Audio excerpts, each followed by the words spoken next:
اور پہلے لوگوں کے عمدہ طریقے کی ہدایت ہو جائے، اور پہلے لوگوں سے مراد انبیاء اور ان کی امتوں کے نیک لوگ ہیں، یعنی ان کی طرح آپ لوگوں کی بھی ہدایت ہو جائے۔ آیت نمبر 27، اور اللہ چاہتا ہے کہ تم پر مہربانی فرمائے، اور جو لوگ خواہشات کی پیروی کرتے ہیں وہ چاہتے ہیں کہ تم سیدھے راستے سے ہٹ جاؤ، بہت بڑا ہٹ جانا، یعنی اللہ تعالیٰ چاہتا ہے کہ مسلمان فساد کی بجائے پاکیزگی اپنائیں، لیکن خواہشات نفس کی اتباع کرنے والے زناکار، یہودی، نصارہ، دین کی راہ سے ہٹ جانے والے چاہتے ہیں کہ مسلمان بھی انہی کی طرح دنیاوی لذتوں اور خواہشات میں ڈوب جائیں۔ لہٰذا تم شہوت پرستوں یعنی یہود، نصارہ، مجوسی، کمیونسٹ ان کے کہنے میں نہ آؤ جو حرام رشتوں سے بھی نکاح کو جائز سمجھتے ہیں، بلکہ بعض تو سرے سے ہی اس کے قائل ہی نہیں، اور بغیر نکاح کے کئی سال ازدواجی تعلقات قائم رکھتے ہیں، حتیٰ کہ کچھ ممالک میں تو قوم لوط کے عمل کو بھی قانوناً جائز قرار دیا جا چکا ہے۔ آیت نمبر 28، اللہ چاہتا ہے کہ تم سے بوجھ ہلکا کرے، اور انسان کمزور پیدا کیا گیا ہے، یعنی اللہ تعالیٰ کو انسان کی کمزوریوں کا بخوبی علم ہے، اس لیے احکام شریعت میں اس کی سہولت کا خیال رکھا گیا ہے، اور ایسی کوئی سختی نہیں برتی گئی جس کی وجہ سے یہ دین پہ عمل نہ کر سکے۔ آیت نمبر 29، اے لوگو جو ایمان لائے ہو، اپنے مال آپس میں باطل طریقے سے نہ کھاؤ، مگر یہ کہ تمہاری آپس کی رضامندی سے تجارت کی کوئی صورت ہو، اور اپنے آپ کو قتل نہ کرو، بے شک اللہ تم پر ہمیشہ سے بے حد مہربان ہے۔ اللہ تعالیٰ یہاں پر مومنوں کو خطاب کر کے فرماتے ہیں کہ ایمان والو، تم لوگ ایک دوسرے کا مال چوری، دھوکہ دہی، جوا، سود اور دیگر جو حرام طریقے ان سے نہ کھایا کرو، اور جو مال تمہیں آپس کی رضامندی سے تجارت کے ذریعے ملے وہ حلال ہے، اور کمائی کے جتنے بھی ناجائز طریقے ہیں سب باطل کے اندر آ جاتے ہیں،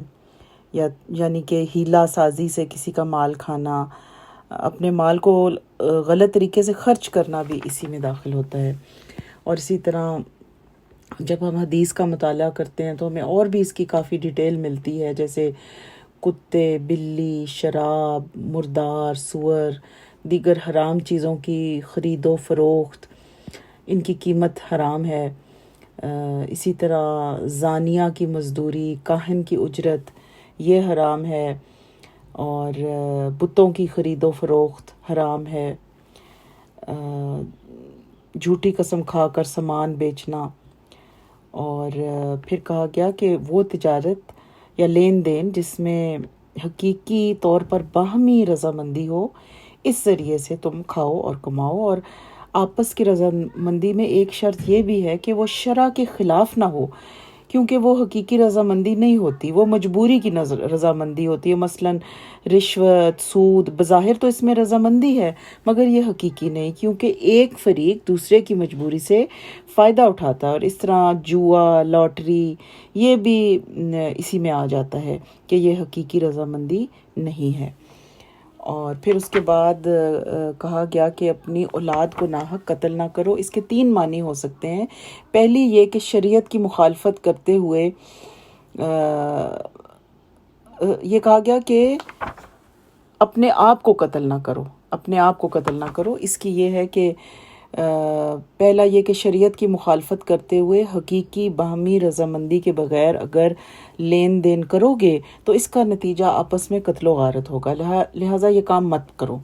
دوسرا یہ کہ ایک دوسرے کو جو حقیقت میں قتل کرنا ہوتا ہے وہ مت کرو، کیونکہ یہ حقیقت میں ہی وہ اپنے آپ کو ہی قتل کرنا ہے، آپ ایک کو قتل کرو گے دوسرا آپ کو قتل کر دے گا۔ اور تیسرا یہ کہ خودکشی مت کرو۔ یہ 3 جو صورتیں ہیں ان سے منع کیا گیا ہے۔ اور اس کے بعد آیت نمبر 30 میں کہا گیا، اور جو زیادتی اور ظلم سے ایسا کرے گا تو عنقریب ہم اسے آگ میں جھونکیں گے، اور یہ اللہ پر ہمیشہ سے بہت آسان ہے۔ یعنی کہ اس طرح کی چیزیں جو جان بوجھ کر کرو گے تو اللہ تعالیٰ نے اس کے لیے جہنم تیار کر کے رکھی ہوئی ہے، اور جہنم میں ڈالنا اللہ تعالیٰ کے لیے کوئی مشکل کام نہیں۔ آیت نمبر 31۔ اگر تم ان بڑے گناہوں سے بچو گے جن سے تمہیں منع کیا جاتا ہے تو ہم تم سے تمہاری چھوٹی برائیاں دور کر دیں گے اور تمہیں باعزت داخلے کی جگہ میں داخل کریں گے۔ کبیرہ گناہوں کے بارے میں کہا جاتا ہے کہ یہ وہ گناہ ہیں جو قرآن میں یا حدیث میں جن کے بارے میں دوزخ کی وعید آئی ہو، یا اللہ تعالیٰ نے اپنے غضب اور غصے کا اظہار کیا ہو، یا شریعت میں ان پر حد مقرر کی گئی ہو۔ اور سیئات وہ گناہ ہیں جن سے صرف منع کیا گیا ہو مگر ان پر وعید کا ذکر نہ آیا ہو۔ تو اللہ تعالیٰ کا مومنوں سے وعدہ ہے کہ جو شخص کبیرہ گناہوں سے بچے گا تو صغیرہ گناہ اللہ تعالیٰ اس کو معاف فرما دیں گے اور جنت میں داخل کر دیں گے۔ اب اس کی جو لسٹ ہے کبیرہ گناہوں کی وہ ہمیں حدیث سے ملتی ہے۔ جیسے ایک جگہ فرمایا کہ 7 قسم کے گناہوں سے بچو جو ہلاک کر دینے والے ہیں، اور صحابہ نے عرض کی کہ اللہ کے رسول صلی اللہ علیہ وسلم وہ کون سے ہیں؟ تو فرمایا اللہ کے ساتھ شرک کرنا، جادو کرنا، اس نفس کو ناحق قتل کرنا جس کے قتل کو اللہ نے حرام قرار دیا ہے، سود کھانا، یتیم کا مال کھانا، میدان جنگ سے پیٹھ پھیرنا، اور پاک باز بھولی بھالی معصوم عورتوں پر تہمت لگانا۔ اور یہ بخاری کی روایت ہے۔ آیت نمبر 32۔ اور اس چیز کی تمنا نہ کرو جس میں اللہ نے تم میں سے بعض کو بعض پر فضیلت دی ہے۔ مردوں کے لیے اس میں سے ایک حصہ ہے جو انہوں نے محنت سے کمایا، اور عورتوں کے لیے اس میں سے ایک حصہ ہے جو انہوں نے محنت سے کمایا، اور اللہ سے اس کے فضل سے حصہ مانگو، بے شک اللہ ہمیشہ سے ہر چیز کو خوب جاننے والا ہے۔ اچھا، اللہ تعالیٰ کے اس فرمان کا مطلب یہ ہے کہ مردوں کو اللہ تعالیٰ نے جو جسمانی قوت اور طاقت اپنی حکمت اور اپنے ارادے کے مطابق عطا کی ہے، اور جس کی بنیاد پر وہ جہاد کرتے ہیں اور دیگر بیرونی کاموں میں وہ زیادہ حصہ لیتے ہیں اپنی جسمانی طاقت کے بل بوتے پر، یہ ان کے لیے اللہ تعالیٰ کا خاص تحفہ ہے، اور اس کو دیکھتے ہوئے عورتوں کو مردانہ صلاحیتوں کے کام کرنے کی آرزو نہیں کرنی چاہیے، البتہ اللہ کی اطاعت اور نیکی کے کاموں میں خوب خوب حصہ لینا چاہیے، اور اس میدان میں وہ جو کچھ کمائیں گی مردوں کی طرح ان کا پورا پورا صلہ ان کو ملے گا۔ اور اس کے علاوہ اللہ تعالیٰ سے اس کے فضل کا سوال کرنا چاہیے، کیونکہ مرد اور عورت کے درمیان یہ جو صلاحیت اور قوت کا جو فرق ہے وہ قدرت کا ایک اٹل فیصلہ ہے، اور جو محض آرزو کرنے سے تبدیل نہیں ہو سکتا، البتہ اس کے فضل سے محنت کرنا اور کوشش کرنا، یہ جو ہے یہ عورت کے کام آنے والا ہے، اور اس کمی کا ازالہ ہو سکتا ہے۔ یعنی ایک عورت بھی ایک مرد جتنا ثواب اور اجر حاصل کر سکتی ہے اگر وہ دائرہ جو اس کو دیا گیا ہے اس میں وہ بھرپور کوشش کرتی ہے۔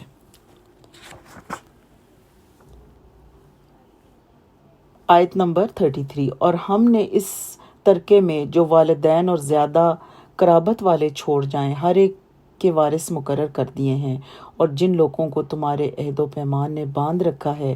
انہیں ان کا حصہ دو، بے شک اللہ ہمیشہ سے ہر چیز پر حاضر ہے۔ اچھا، اس آیت میں اللہ تعالیٰ نے یہ خبر دی کہ مرد ہو یا عورت ہر ایک کے ورثاء اور رشتہ دار ہوتے ہیں جو اس کے مرنے کے بعد اس کے وارث بنتے ہیں۔ اور آیت کے دوسرے حصے میں کہا گیا کہ تم نے جو حلف یا معاہدہ کسی کے ساتھ طے کیا ہو تو اس کا حصہ ہے۔ عبداللہ بن عباس رضی اللہ تعالیٰ عنہ بیان کرتے ہیں کہ یہ بات اس وقت ہوئی جب مہاجرین مدینہ آئے اور رسول اللہ صلی اللہ علیہ وسلم نے مہاجرین اور انصار میں بھائی چارہ قائم کر دیا، اور انصاری کا وارث اس کے رشتہ داروں کے بجائے مہاجر ہوتا تھا۔ پھر جب یہ آیت نازل ہوئی تو وہ پھر منسوخ ہو گیا، اور اس کے بعد فرمایا کہ جن لوگوں کو تمہارے عہد و پیمان نے باندھ رکھا ہے انہیں ان کا حصہ دو۔ اس سے مراد یہ ہے کہ نصرت نصیحت کی صورت میں ان کو حصہ دو، کیونکہ میراث میں ان کا حصہ ختم ہو گیا۔ ہاں، البتہ ان کے لیے ایک خاص مقررہ حد تک وصیت کی جا سکتی ہے، اور یہ بخاری کی روایت ہے۔ آیت نمبر 34۔ مرد عورتوں پر نگران ہے اس وجہ سے کہ اللہ نے ان کے بعض کو بعض پر فضیلت عطا کی ہے، اور اس وجہ سے کہ انہوں نے اپنے مالوں سے خرچ کیا۔ پس نیک عورتیں فرما بردار ہیں، غیر حاضری میں حفاظت کرنے والی ہیں، اس لیے کہ اللہ نے انہیں محفوظ رکھا۔ اور وہ عورتیں جن کی نافرمانی سے تم ڈرتے ہو، سو انہیں نصیحت کرو اور بستروں میں ان سے الگ ہو جاؤ اور انہیں مارو۔ پھر اگر وہ تمہاری فرما برداری کریں تو ان پر زیادتی کا کوئی راستہ تلاش نہ کرو، بے شک اللہ ہمیشہ سے بہت بلند، بہت بڑا ہے۔ اب شریعت نے ایک خاندان کا شیرازہ بکھر جائے اس چیز کو روکنے کے لیے مرد کو گھر کا قوام بنایا ہے۔ قوام ہے نگران، اور عورت کو اس کے ماتحت رکھا ہے۔ اور قرآن نے اس کے دو اسباب بیان کیے ہیں۔ ایک تو یہ کہ مرد کو طبعی طور پر یہ امتیاز حاصل ہے کہ وہ منتظم بننے کی، اور دوسرا یہ کہ منتظم بننے کی صلاحیت رکھتا ہے، اور دوسرا یہ کہ گھر کے سارے اخراجات بیوی کے نام نفقے سمیت اس کے ذمے ہیں۔ اس بنا پر گھر کا نگران بننے کا حق مرد کو ہے، عورت کو نہیں۔ اس کے بعد اللہ نے یہ بتایا کہ اگر بیوی حد سے زیادہ نافرمان ہو جائے، بے حیا ہو جائے، بد لحاظ ہو جائے، تو پھر شوہر کو حق دیا گیا ہے کہ وہ 3 طریقے آزمائے درجہ بدرجہ۔ پہلی یہ کہ اس کے ساتھ بیٹھ کر آرام سے بات کرے، اس کو باتوں سے قائل کرے، اور اسے اللہ کی ناراضگی کے بارے میں بتائے، اللہ کے عذاب سے ڈرائے، پیار محبت سے بات کو طے کرنے کی کوشش کرے۔ تو اگر وہ سمجھدار ہوگی اور وہ آپس میں ایک دوسرے کے جو گلے شکوے ہیں وہ کر کے ان کو سلجھا لیں گے تو یہیں پہ بات ختم ہو جائے گی، اور یہی نصیحت کافی ہوگی۔ لیکن اگر اس سے بھی بات نہیں بنتی تو بیوی کو یہ احساس دلانے کے لیے کہ وہ اب اس بات میں سیریس ہے اور اب یہ چیز جو ہے اس پر اثر انداز ہو رہی ہے، تو وہ اس کو ایک سبق سکھانے کے لیے ہم بستری بند کر دے، اپنا بستر علیحدہ کر لے۔ تو ہو سکتا ہے کہ اس طرح اس کو کچھ ہوش آئے کہ اب بات بڑھ چکی ہے اور وہ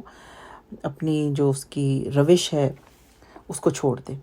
اگر یہ تدبیر بھی کارگر نہ ہو تو اس کی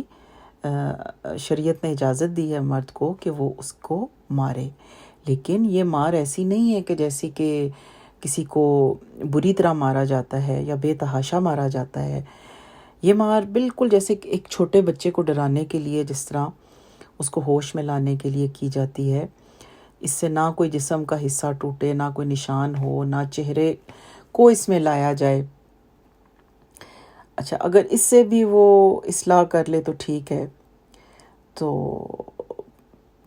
امید ہے کہ وہ اصلاح کر لے گی۔ لیکن اگر وہ پھر اپنی اصلاح کر لیتی ہے اور اپنی روش چھوڑ دیتی ہے تو پھر بالکل بھی اس کو نہیں ستانا،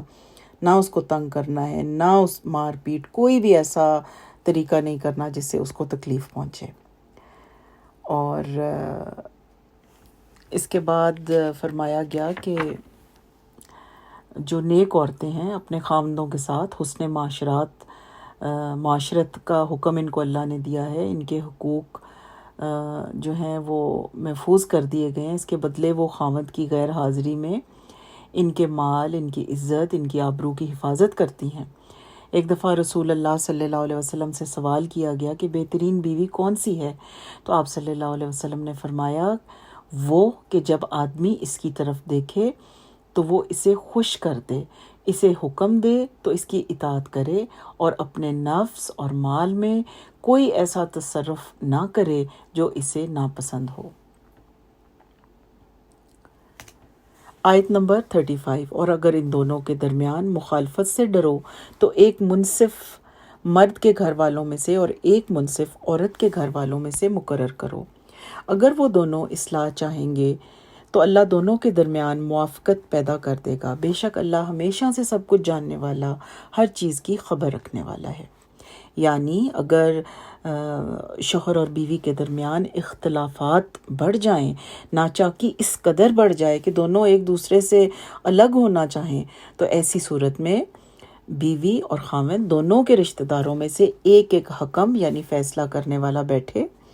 وہ دونوں کی بات کو سنے، سمجھے، اختلافات کے جو اسباب ہیں ان کو جاننے کی کوشش کرے،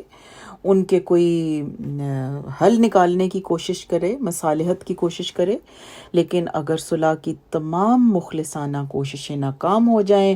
تو شوہر اور بیوی کی منظوری لینے کے بعد دونوں میں جدائی کر دے۔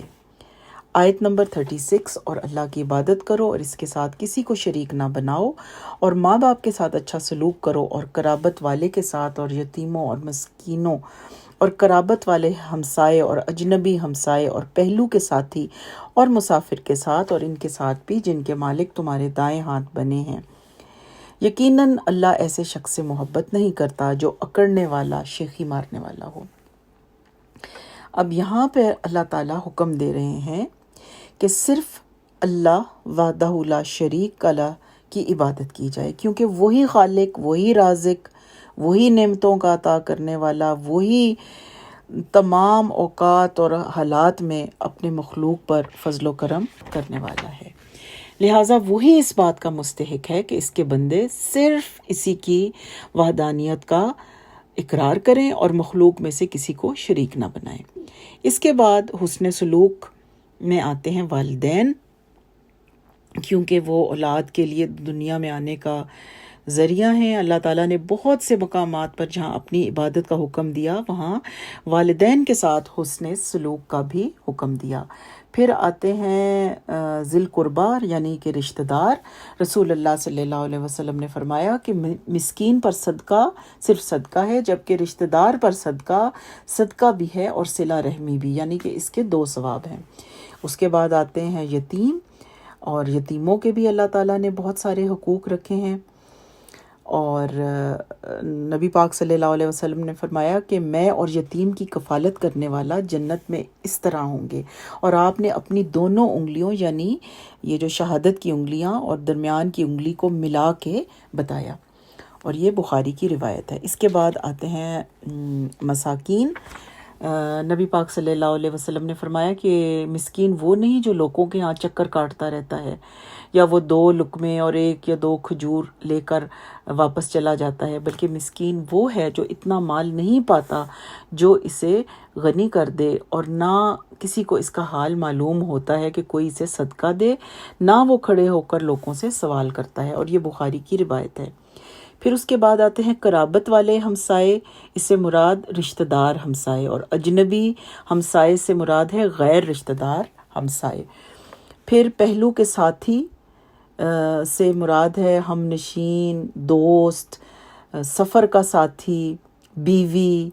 علم سیکھنے کے لیے آنے والے، یا کاروباری سلسلے میں اکٹھے آ کر بیٹھنے والے۔ کسی بھی کام کے لیے 2 لوگ جب اکٹھے بیٹھ جاتے ہیں تو وہ پہلو کے ساتھی میں آ جاتے ہیں۔ اور اسی طرح غلام اور لونڈیوں کے بارے میں بھی ہے کہ وہ بے بس ہیں تو ان کے ساتھ حسن سلوک رکھا جائے۔ اور آخر میں کہا گیا کہ جو اپنے بارے میں بڑائی اور برتری کا احساس رکھتا ہے اور لوگوں کو حقیر سمجھتا ہے تو ان پر تکبر، فخر اور غرور کرنے والا ہو کر وہ اپنے آپ کو بہتر سمجھتا ہے، اور ایسا شخص خود کو بہت بڑا سمجھتا ہے، لیکن اللہ تعالیٰ کے نزدیک وہ حقیر ترین ہے اور لوگوں کی نگاہوں میں بھی انتہائی قابل نفرت ہوتا ہے۔ آیت نمبر 37، وہ لوگ جو بخل کرتے ہیں اور لوگوں کو بخل کرنے کا حکم دیتے ہیں اور اسے چھپاتے ہیں جو اللہ نے انہیں اپنے فضل سے دیا ہے، اور ہم نے کافروں کے لیے رسوا کرنے والا عذاب تیار کر رکھا ہے۔ اللہ تعالیٰ ان لوگوں کی مذمت فرماتے ہیں جو اپنے مال کے بارے میں بخل سے کام لیتے ہیں، اللہ کے حکم کے مطابق والدین، رشتہ داروں، یتیموں، مسکینوں، قریبی پڑوسیوں، اجنبی ہمسایوں اور رفقا، مسافروں، غلاموں پر خرچ نہیں کرتے، اور نہ صرف یہ کہ اللہ کے حق کو خود ادا نہیں کرتے بلکہ اپنی اس کمزوری اور کمی کو چھپانے کے لیے دوسروں کو بھی بخل سے کام لینے کا حکم دیتے ہیں کہ نہیں کوئی ضرورت نہیں کسی کو دینے کی، کیونکہ اگر دوسرے لوگ دیں گے تو پھر ان کا بخل ظاہر ہو جاتا ہے۔ اور اسی طرح اللہ نے جو انہیں نعمتیں عطا کی ہیں، جو مال و دولت دیا ہے، اس کو چھپا کر رکھتے ہیں تاکہ کسی کو ان پر ان نعمتوں کا اثر نظر نہ آئے اور کوئی ان سے سوال نہ کر بیٹھے۔ آیت نمبر 38، اور وہ لوگ جو اپنے اموال لوگوں کے دکھاوے کے لیے خرچ کرتے ہیں اور نہ اللہ پر ایمان لاتے ہیں اور نہ یوم آخرت پر، اور وہ شخص کے شیطان اس کا ساتھی ہو تو وہ برا ساتھی ہے۔ اچھا، اس آیت میں منافقین کا طرز عمل بیان کیا گیا ہے جو لوگوں کو دکھاوے کے لیے مال خرچ کرتے ہیں۔ ایسے لوگوں کے بارے میں کہا گیا کہ ان کا ساتھی شیطان ہوتا ہے جو انہیں کفر پر اکساتا ہے، اس لیے وہ اللہ اور یوم آخرت پر ایمان نہیں لاتے اور نہ اللہ کے لیے خرچ کرتے ہیں، صرف اس لیے خرچ کرتے ہیں کہ لوگ ان کی مذمت بیان نہ کریں، اور یا وہ لوگوں سے تعریف چاہتے ہیں، اللہ کے لیے نہیں کر رہے ہوتے، بس اس لیے کر رہے ہوتے ہیں کہ لوگوں میں ان کی واہ واہ ہو جائے۔ ایک حدیث میں آتا ہے کہ رسول اللہ صلی اللہ علیہ وسلم نے ان افراد کا ذکر کیا جن کا قیامت کے دن سب سے پہلے فیصلہ ہوگا۔ وہ عالم، غازی اور سخی ہوں گے جنہوں نے محض ریاکاری کے لیے اپنے اعمال سر انجام دیے ہوں گے۔ تو وہ شخص جس کو اللہ تعالیٰ نے مال سے نوازا تھا وہ کہے گا، میں نے ہر اس جگہ اپنا مال خرچ کیا جہاں خرچ کرنا تجھے پسند تھا، لیکن اللہ تعالیٰ فرمائے گا تو جھوٹ کہتا ہے، کیونکہ تیرا ارادہ تو یہ تھا کہ لوگ کہیں کہ فلاں سخی ہے اور وہ کہہ دیا گیا۔ اور یہ مسلم کی روایت ہے۔ آیت نمبر 39۔ اور ان پر کیا آفت آ جاتی اگر وہ اللہ اور یوم آخرت پر ایمان لے آتے اور اس میں سے خرچ کرتے جو انہیں اللہ نے دیا ہے، اور اللہ ہمیشہ سے انہیں خوب جاننے والا ہے۔ اس میں بھی منافقین کے رویے کی نکیر کی گئی ہے اور انہیں ایک طرح کی ڈانٹ پلائی گئی ہے کہ اگر وہ لوگ اللہ اور رسول پر ایمان لے کر آتے ہیں اور اللہ کی مرضی کے لیے اپنا وہ مال اگر خرچ کرتے تو ان کا کیا نقصان ہو جاتا۔ آفت تو خرچ نہ کرنے سے آتی ہے، خرچ نہ کرنا مصیبت کو دعوت دیتا ہے، معاش کی تنگی بھی اسی کا نتیجہ ہوتی ہے۔ تو اب اگر یہ لوگ اللہ کے حکم کے مطابق خرچ کرتے تو ان کا یہ حال نہ ہوتا۔ آیت نمبر 40۔ بے شک اللہ ایک ذرے کے برابر ظلم نہیں کرتا، اور اگر ایک نیکی ہوگی تو اسے دگنا کر دے گا اور اپنے پاس سے بہت بڑا اجر عطا کرے گا۔ بخل اور ریاکاری کی مذمت کے بعد ایمان، اطاعت، صدقہ خیرات کی ترغیب دلائی گئی، اور پھر موقع مناسبت کا تقاضا تھا کہ خیر اور شر کی جزا اور سزا کا بھی ذکر ساتھ ہی آ جاتا۔ اس لیے اس آیت میں اللہ تعالیٰ نے بندوں کو خبر دی کہ قیامت کے دن حساب کے وقت کسی پر ایک ذرہ کے برابر ظلم نہیں ہوگا، بلکہ ایک ایک نیکی کو کئی کئی گنا بڑھا کر دیا جائے گا، اور ایسے لوگوں کو اپنے پاس سے بھی اجر عظیم ملے گا۔ آیت نمبر 41۔ پھر کیا حال ہوگا جب ہم ہر امت سے ایک گواہ لائیں گے اور تجھے ان لوگوں پر گواہ لائیں گے۔ اچھا، اب اس آیت میں گزشتہ آیت کے مضمون کی مناسبت سے قیامت کی ہولناکیوں اور اس دن کی پریشانیوں کا ذکر ہے کہ اہل کفر، اہل شر و فساد کا اس دن کیا حال ہوگا جب ہر امت میں سے اس کے رسول کو بلایا جائے گا، وہ آ کر گواہی دے گا کہ میں نے پیغام پہنچا دیا تھا، لیکن انہوں نے کفر اور سرکشی کی تاکہ اس کی شہادت کے مطابق ان کا حساب ہو، اور پھر ان سب پر رسول اللہ صلی اللہ علیہ وسلم کو گواہ کی حیثیت سے بلایا جائے گا، اور آپ صلی اللہ علیہ وسلم قرآن میں ذکر کردہ قصص الانبیاء کی روشنی میں گواہی دیں گے کہ انہوں نے تیرا پیغام پہنچا دیا تھا، اور جو امانت ان کے سپرد کی گئی تھی انہوں نے اس کا حق ادا کر دیا تھا۔ آیت نمبر 42۔ اس دن وہ لوگ جنہوں نے کفر کیا اور رسول کی نافرمانی کی چاہیں گے ان پر زمین برابر کر دی جائے، اور وہ اللہ سے کوئی بات نہیں چھپائیں گے۔ یہاں پر پھر قیامت کی ہولناکی کی ایک اور مثال بیان کی گئی کہ اس دن اہل کفر اور رسول اللہ صلی اللہ علیہ وسلم کی نافرمانی کرنے والے تمنا کریں گے کہ کاش انہیں مٹی بنا کر زمین میں ملا دیا جائے تاکہ انہیں حساب نہ دینا پڑے اور جہنم میں نہ ڈالے جائیں، اور اس دن ان کا حال یہ ہوگا کہ وہ اللہ سے کوئی بات نہیں چھپا پائیں گے، ان کا انگ انگ بولے گا اور ان کے خلاف گواہی دے گا۔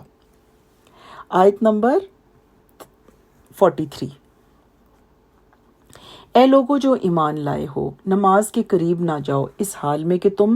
نشے میں ہو، یہاں تک کہ تم جانو جو کچھ کہتے ہو، اور نہ اس حال میں کہ جنبی ہو، مگر راستہ عبور کرنے والے، یہاں تک کہ غسل کر لو، اور اگر بیمار ہو یا سفر پر، یا تم میں سے کوئی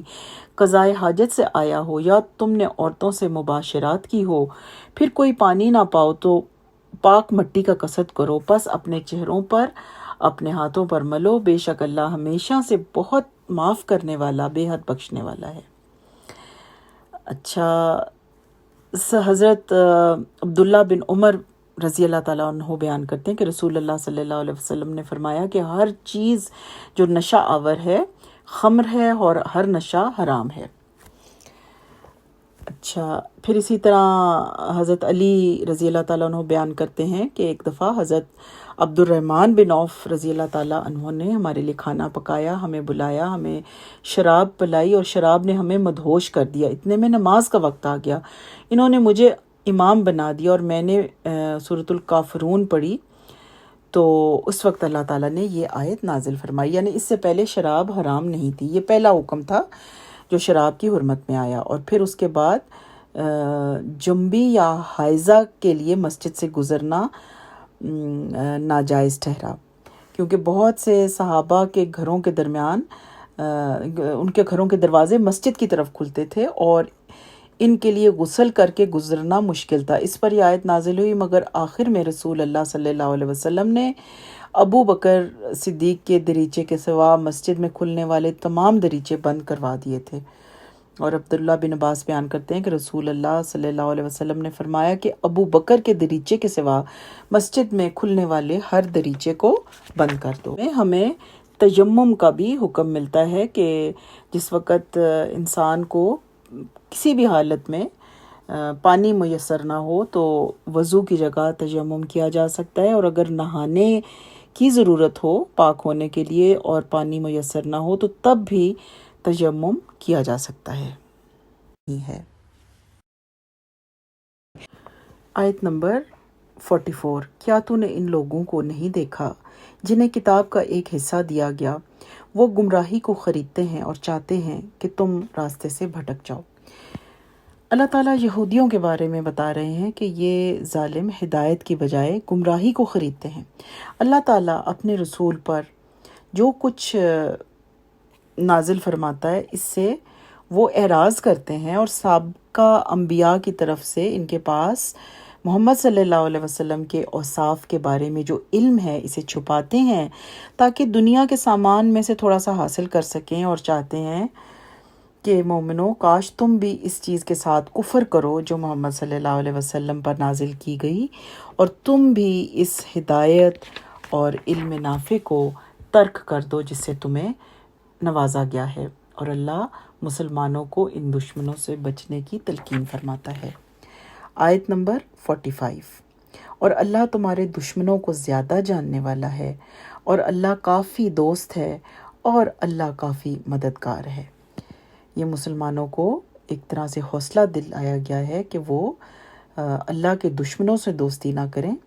کیونکہ اللہ تعالیٰ بطور مددگار اور دوست ان کے لیے پوری طرح کافی ہے۔ آیت نمبر 46 وہ لوگ جو یہودی بن گئے،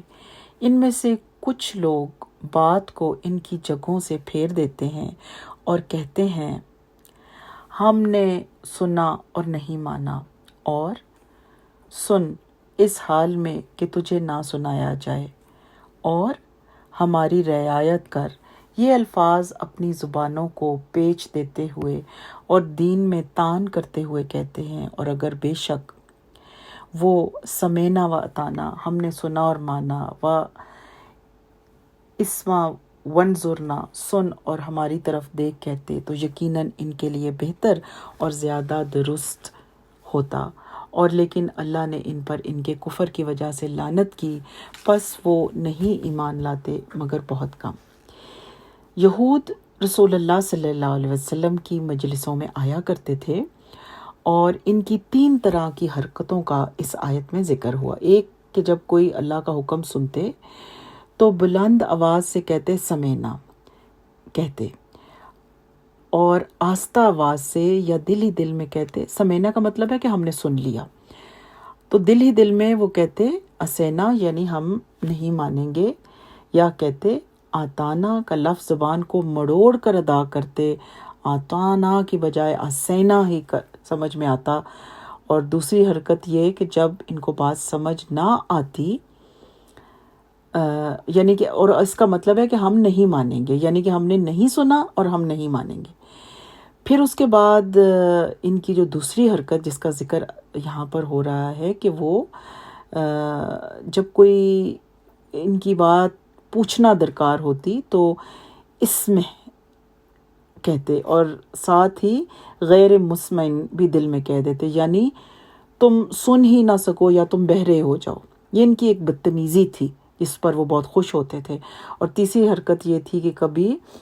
اسمہ کی بجائے رائنا کہتے اور زبان کو مروڑ تروڑ کر اس لفظ کو بھی رائنا بنا دیتے، یعنی ہمارے چرواہے. پھر آپس میں یہ بھی کہتے کہ اگر فی الواقعہ یہ نبی ہوتا تو اسے ہماری ان باتوں کی اطلاع ہو جاتی. چنانچہ اللہ تعالیٰ نے مسلمانوں کو ایسی شرارتوں اور ایسی خباثتوں سے مطلع کیا اور ساتھ ہی بتا دیا کہ جو لوگ اپنی ضلالت میں اس درجہ پختہ اور ہٹ درم بن چکے ہیں ان سے ایمان لانے کی توقع رکھنی ہی نہیں چاہیے. آیت نمبر 47. اے لوگو جنہیں کتاب دی گئی اس پر ایمان لاؤ جو ہم نے نازل کیا ہے، اس کی تصدیق کرنے والا ہے جو تمہارے پاس ہے، اس سے پہلے کہ ہم چہروں کو مٹا دیں پھر انہیں ان کی پیٹھوں پر پھیر دیں یا ان پر لعنت کریں، جس طرح ہم نے ہفتے کے دن والوں پر لعنت کی تھی، اور اللہ کا حکم ہمیشہ پورا کیا ہوا ہے. اس آیت میں مدینہ کے یہودیوں کو ان کے پاس جو علم تھا اس کا حوالہ دے کر کہا گیا کہ تم لوگ اس قرآن پر ایمان لے آؤ جو تمہاری کتاب کی تصدیق کرتی ہے، قبل اس کے کہ ہمارا عذاب تمہیں آ گھیرے اور تمہاری آنکھ، ناک، منہ کو غائب کر کے اللہ تعالیٰ تمہارے چہروں کو بگاڑ دیں اور انہیں تمہاری پیٹھ کی طرف کر دیں، یا ان پر لعنت بھیج کر چہروں کو مکمل طور پر بدل دیں جیسے کہ ہم نے ہفتے والے دن والوں کے ساتھ کیا تھا. اور اس وعید کا تعلق یا تو قیامت کے دن سے ہے یا دنیا میں چہروں کو مسخ کر دینا مراد ہے. اور اصحاب سبت جو ہیں جن کا ذکر قرآن میں ہے،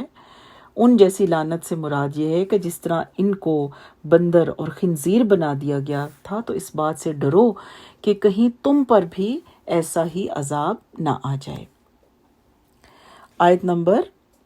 48. بے شک اللہ اس بات کو نہیں بخشے گا کہ اس کا شریک بنایا جائے، اور وہ بخش دے گا جو اس کے علاوہ ہے جسے چاہے گا، اور جو اللہ کا شریک بنائے تو یقیناً اس نے بہت بڑا گناہ گھڑا. اچھا، اب یہود کو یہ ڈانٹ سنانے کے بعد اس آیت میں اشارہ فرمایا گیا کہ یہ وعید ایمان نہ لانے والے اور کفر و شرک کی وجہ سے ہے، ورنہ دوسرے گناہ تو قابل معافی ہیں. جیسے اللہ چاہے گا ویسے ویسے وہ معاف فرما دے گا اور جسے چاہے گا سزا دے کر چھوڑ دے گا، مگر شرک کی کوئی معافی نہیں، کیونکہ مشرک پر اللہ تعالیٰ نے جنت کو حرام کر دیا ہے. یہود و نصارہ کی طرح کچھ مسلمان جو شرک میں گرفتار ہیں مصیبت کے وقت غیر اللہ کو پکارتے ہیں، اٹھتے بیٹھتے ان کے نام کے وظیفے کرتے ہیں، ان کے نام کے روزے رکھتے ہیں، ان کی قبروں کو پوجتے ہیں، ان کے نام پر جانور ذبح کرتے ہیں، ان سے منتیں مانگتے ہیں، تو یہ بھی اسی حکم میں آتا ہے کیونکہ شرک سب سے بڑا گناہ ہے. حضرت عبداللہ بن مسعود رضی اللہ تعالیٰ عنہ بیان فرماتے ہیں کہ رسول اللہ صلی اللہ علیہ وسلم نے فرمایا، جو شخص اللہ کے ساتھ شرک کرتا ہوا فوت ہو جائے وہ دوزخ میں داخل ہوگا. یہ بخاری کی روایت ہے. اور اسی طرح انس رضی اللہ تعالیٰ عنہ بیان کرتے ہیں کہ رسول اللہ صلی اللہ علیہ وسلم نے فرمایا، اللہ تعالیٰ سب سے کم عذاب والے جہنمی سے کہے گا کہ اگر زمین کی تمام چیزیں تیرے پاس ہوتی تو کیا اس عذاب سے نجات پانے کے لیے ان سب کو دے دیتا؟ وہ عرض کرے گا ہاں. اللہ تعالیٰ فرمائے گا، میں نے تو تجھ سے اس کی نسبت کہیں زیادہ آسان چیز کا سوال کیا تھا اور تو اس وقت صلب آدم میں تھا کہ میرے ساتھ شرک نہ کرنا، لیکن تو نے شرک ہی کا ارتکاب کیا۔ عبداللہ بن مسعود رضی اللہ تعالیٰ عنہ فرماتے ہیں کہ میں نے کہا اے اللہ کے رسول صلی اللہ علیہ وسلم،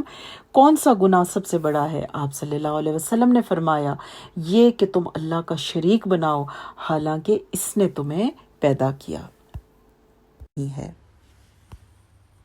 وآخر دعوانا ان الحمد للہ رب العالمین۔